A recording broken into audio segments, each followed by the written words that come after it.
Halo semuanya, Assalamualaikum warahmatullahi wabarakatuh. Kembali lagi di channel Mas Bay Story bersama saya Bayu yang akan membawakan cerita. Terima kasih untuk teman-teman yang sudah mengklik video ini. Semoga apa yang saya bagikan bisa menghibur teman-teman semua.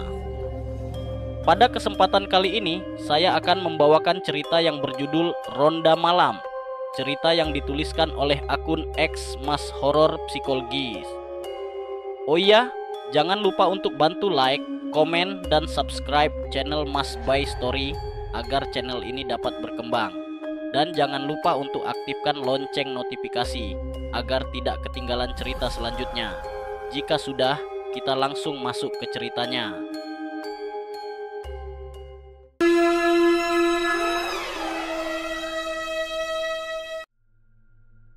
Desa Cempaka, sebuah permukiman yang terletak di kaki gunung yang diselimuti kabut, menyimpan tradisi yang telah diwariskan dari generasi ke generasi, ronda malam.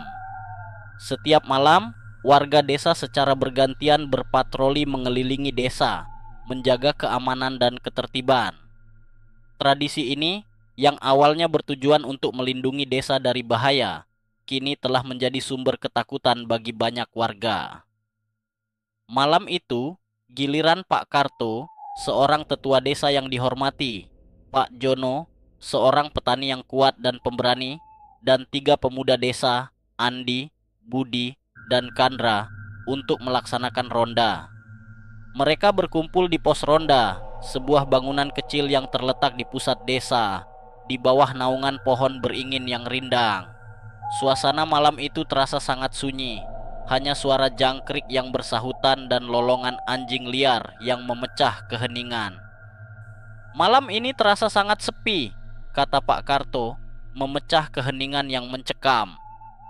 Biasanya, suara-suara dari hutan terdengar sampai sini, tapi malam ini sunyi senyap. Iya Pak, jawab Andi, seorang pemuda yang dikenal pemberani. Namun malam ini suaranya terdengar sedikit bergetar. Mungkin karena bulan sedang tidak bersinar terang, jadi binatang-binatang lebih memilih bersembunyi. Atau mungkin juga karena kau tahu sendiri cerita-cerita yang beredar, sahut Budi, seorang pemuda yang penakut, suaranya hampir berbisik. Cerita tentang mereka. Chandra, pemuda yang paling pendiam di antara mereka, hanya mengangguk setuju. Ia tidak berani bersuara karena ia juga merasakan ketakutan yang sama. Sudahlah, jangan membuat suasana semakin tegang, kata Pak Jono, mencoba menenangkan para pemuda. Cerita-cerita itu hanya karangan orang-orang tua zaman dulu. Tidak ada yang perlu ditakutkan. Meskipun Pak Jono berkata demikian, ia sendiri merasakan sedikit keraguan di hatinya. Ia telah mendengar banyak cerita tentang kejadian-kejadian aneh yang terjadi saat ronda malam, dan ia tidak yakin apakah semua itu hanya karangan belaka. Baiklah, mari kita mulai patroli, kata Pak Karto, mengambil tongkat rotannya. Kita tidak boleh membiarkan rasa takut menguasai kita. Mereka memulai patroli mereka, menyusuri jalan-jalan desa yang gelap dan sepi. Lampu-lampu jalan yang redup hanya memberikan sedikit penerangan, membuat bayangan-bayangan di sekitar mereka tampak menakutkan. Suasana malam itu terasa semakin mencekam, seolah-olah ada sesuatu yang mengawasi mereka dari balik kegelapan. Lihat itu, bisik Budi, menunjuk ke arah hutan kecil di ujung desa. Seperti ada yang berdiri di sana. Mereka berlima berhenti dan menatap ke arah hutan. Di tengah kegelapan, mereka melihat sosok hitam yang tampak seperti manusia. Sosok itu berdiri tegak, menatap ke arah mereka. Siapa itu? Tanya Kandra, suaranya bergetar. Aku tidak tahu, jawab Pak Karto, matanya menatap tajam ke arah sosok itu. Tapi kita harus memeriksanya. Mereka berlima berjalan perlahan mendekati hutan, mencoba untuk tidak membuat suara.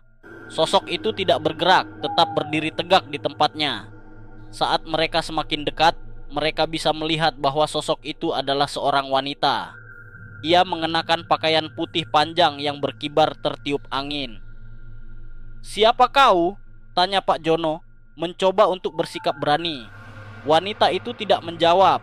Ia hanya menatap mereka dengan tatapan kosong, membuat mereka semakin ketakutan. "Apa yang kau inginkan?" tanya Andi, mencoba untuk bersikap tegas. Tiba-tiba, wanita itu mengeluarkan suara tangisan yang memilukan, membuat bulu kuduk mereka merinding. Mereka berlima saling berpandangan, tidak tahu apa yang harus dilakukan. Kelima pasang mata tertuju pada sosok wanita berpakaian putih yang berdiri di ujung hutan. Suara tangisnya yang memilukan memecah kesunyian malam, merambat ke tulang sumsum dan membekukan darah mereka. "Siapa dia?" bisik Chandra, suaranya bergetar hebat.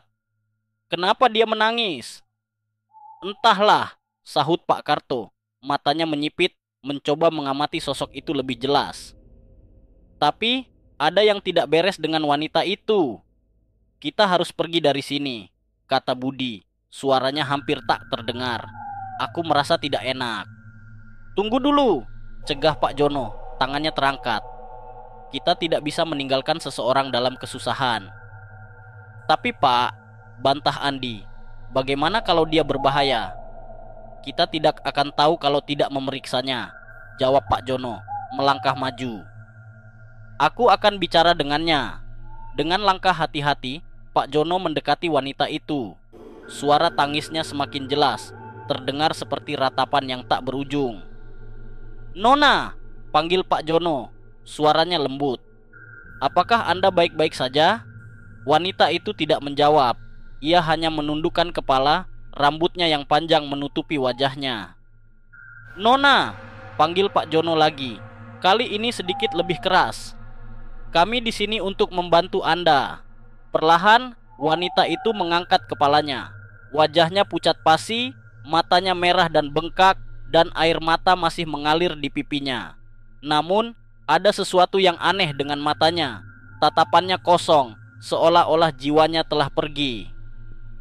"Tolong aku," bisiknya, suaranya serak dan bergetar. "Mereka mengambilnya." "Siapa yang mengambil apa?" tanya Pak Jono, bingung. "Anakku," jawab wanita itu, tangisnya kembali pecah. "Mereka mengambil anakku." "Siapa mereka?" tanya Pak Karto, yang kini ikut mendekat. Wanita itu menggelengkan kepalanya, air mata membasahi pipinya. "Aku tidak tahu," isaknya. "Mereka datang dari hutan." "Dari hutan?" ulang Andi, matanya membelalak. "Maksudmu, mereka yang ada di dalam sana?" Wanita itu mengangguk, tangisnya semakin menjadi. "Mereka jahat," isaknya. "Mereka akan mengambil semua anak." "Tenang Nona," kata Pak Jono, mencoba menenangkan wanita itu. "Kami akan membantu Anda mencari anak Anda." "Tidak," cegah wanita itu, suaranya bergetar. "Jangan masuk ke dalam hutan, mereka akan mengambil kalian juga." "Tapi kami tidak bisa membiarkan anak Anda diambil," kata Pak Karto. "Kami akan mencari mereka." Wanita itu menatap mereka dengan tatapan memohon. "Jangan," isaknya. "Tolong, jangan." Tiba-tiba, wanita itu terdiam. Ia menoleh ke arah hutan, matanya membelalak ketakutan. "Mereka datang," bisiknya, suaranya bergetar. "Lari!" Sebelum mereka sempat bereaksi, wanita itu berlari ke dalam hutan, menghilang di balik kegelapan. Mereka berlima saling berpandangan, tidak tahu apa yang harus dilakukan. "Apa yang terjadi?" tanya Kandra, suaranya bergetar. "Aku tidak tahu," jawab Pak Karto, matanya menatap ke arah hutan. "Tapi aku merasa kita harus pergi dari sini." Mereka berlima berbalik dan berjalan cepat kembali ke pos ronda. Suasana malam itu terasa semakin mencekam, seolah-olah hutan itu sendiri sedang mengawasi mereka.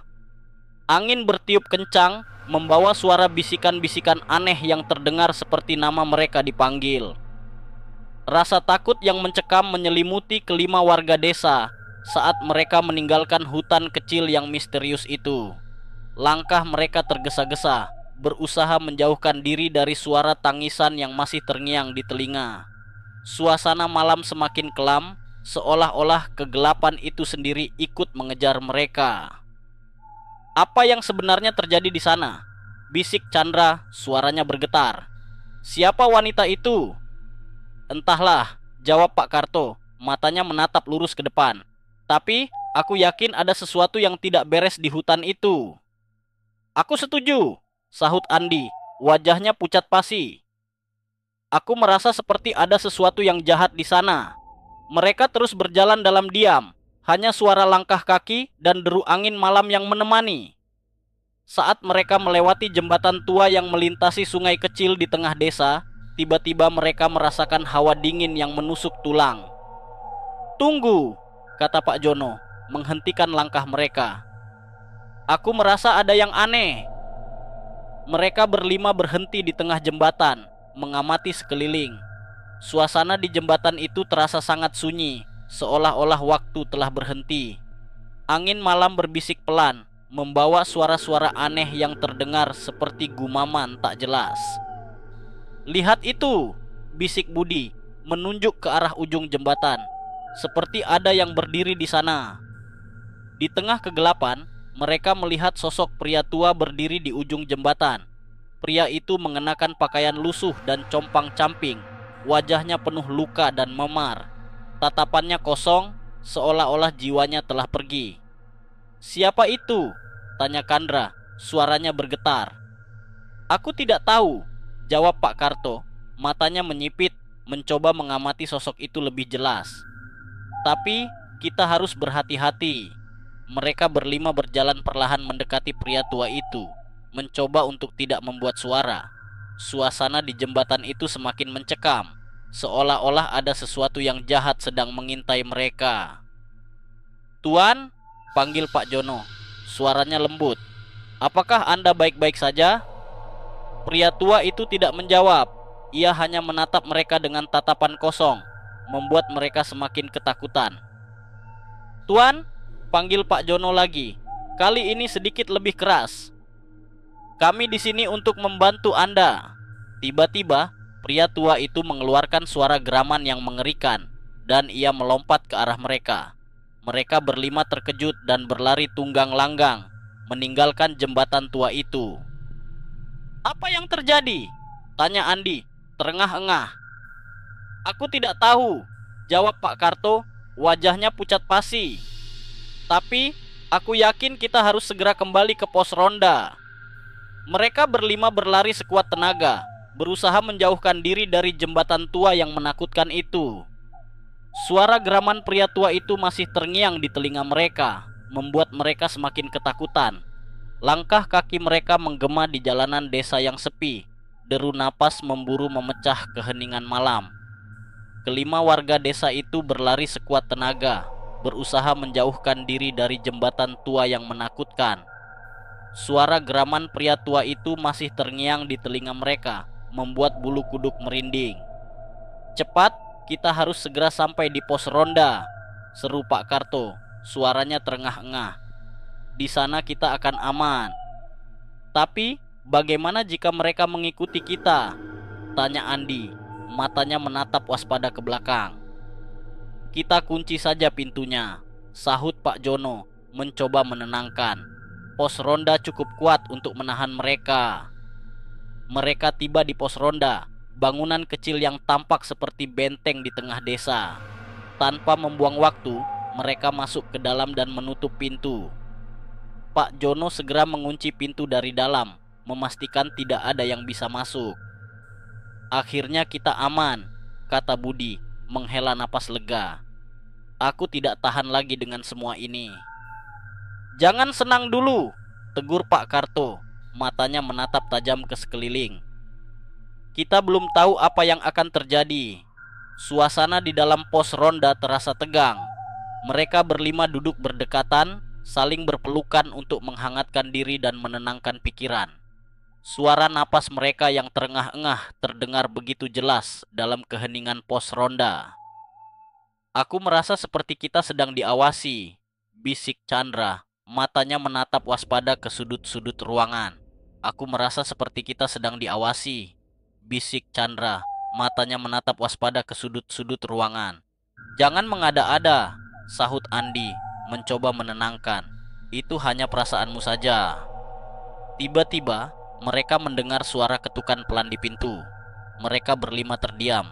Jantung mereka berdegup kencang. "Siapa itu?" bisik Budi. Suaranya bergetar. "Aku tidak tahu," jawab Pak Jono. Matanya menatap tajam ke arah pintu. Ketukan itu terdengar lagi, kali ini lebih keras. Mereka berlima saling berpandangan, tidak tahu apa yang harus dilakukan. "Buka pintunya," kata suara serak dari luar. "Kami ingin bicara." "Siapa kalian?" tanya Pak Karto, mencoba untuk bersikap tegas. "Kami teman kalian," jawab suara itu. "Kami ingin membantu kalian." "Bohong!" seru Andi. "Kalian bukan teman kami." "Buka saja pintunya," kata suara itu.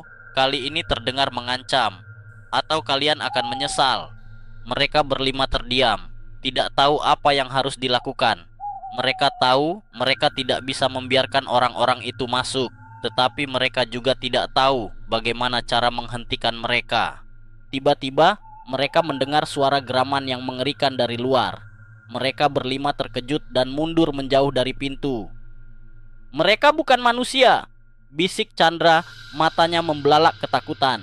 "Kita harus lari," seru Budi, mendorong teman-temannya ke belakang. Mereka berlima berlari ke sudut ruangan, mencoba untuk bersembunyi. Suara geraman itu semakin keras dan mereka bisa mendengar suara cakaran di pintu. "Mereka akan masuk!" teriak Dewi, air matanya mulai mengalir.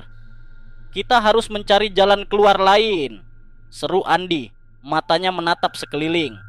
Mereka berlima mulai mencari jalan keluar, tetapi mereka tidak menemukan apapun. Pintu dan jendela pos ronda terkunci rapat dan tidak ada jalan keluar lain. "Kita terjebak!" bisik Rina, suaranya tercekat di tenggorokan. "Jangan menyerah," kata Pak Karto, mencoba untuk memberikan semangat. "Kita pasti akan menemukan cara untuk keluar dari sini." Tiba-tiba lampu di dalam pos ronda padam. Mereka berlima terdiam, terperangkap dalam kegelapan. Suara geraman itu semakin dekat dan mereka bisa merasakan kehadiran makhluk-makhluk itu di sekitar mereka. "Kita akan mati di sini," bisik Chandra, suaranya bergetar. Kegelapan pekat menyelimuti pos ronda, hanya suara napas terengah-engah yang memecah keheningan.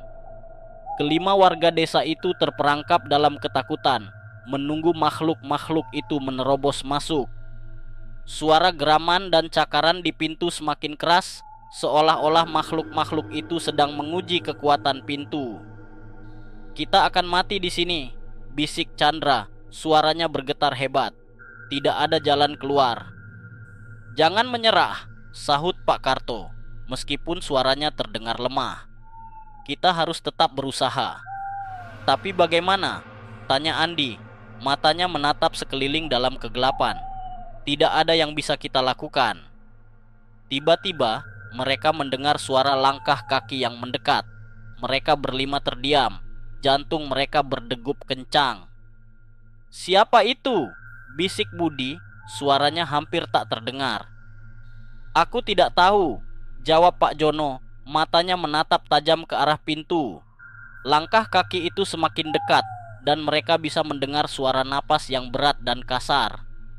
Tiba-tiba pintu pos ronda terbuka lebar. Mereka berlima terkejut dan mundur menjauh dari pintu.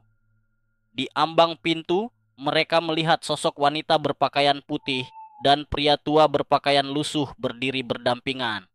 Wajah mereka pucat pasi, mata mereka merah menyala, dan mulut mereka menganga lebar. Mereka mengeluarkan suara geraman yang mengerikan, membuat kelima warga desa itu menjerit ketakutan. "Lari!" teriak Pak Karto, mendorong teman-temannya untuk melarikan diri. Mereka berlima berlari tunggang langgang, keluar dari pos ronda, dan menyebar ke segala arah. Makhluk-makhluk itu mengejar mereka dengan langkah yang cepat dan kuat. Mereka berlari sekuat tenaga, tetapi mereka tahu mereka tidak akan bisa melarikan diri selamanya. Andi berlari ke arah hutan, berharap bisa bersembunyi di sana.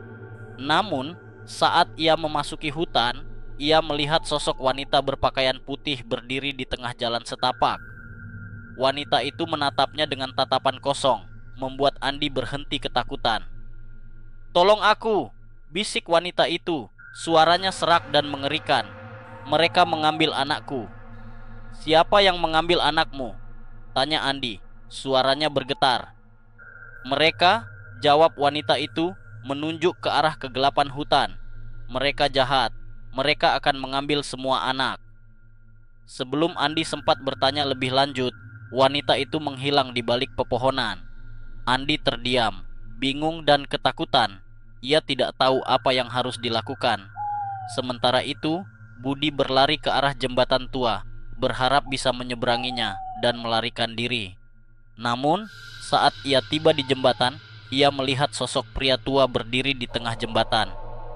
Pria itu menatapnya dengan tatapan kosong, membuat Budi berhenti ketakutan. "Tolong aku," bisik pria itu. Suaranya serak dan mengerikan. "Mereka membunuhku." "Siapa yang membunuhmu?" tanya Budi. Suaranya bergetar. "Mereka," jawab pria itu, menunjuk ke arah desa. "Mereka jahat. Mereka akan membunuh semua orang." Sebelum Budi sempat bertanya lebih lanjut, pria itu melompat ke arahnya. Budi menjerit ketakutan dan berlari kembali ke desa.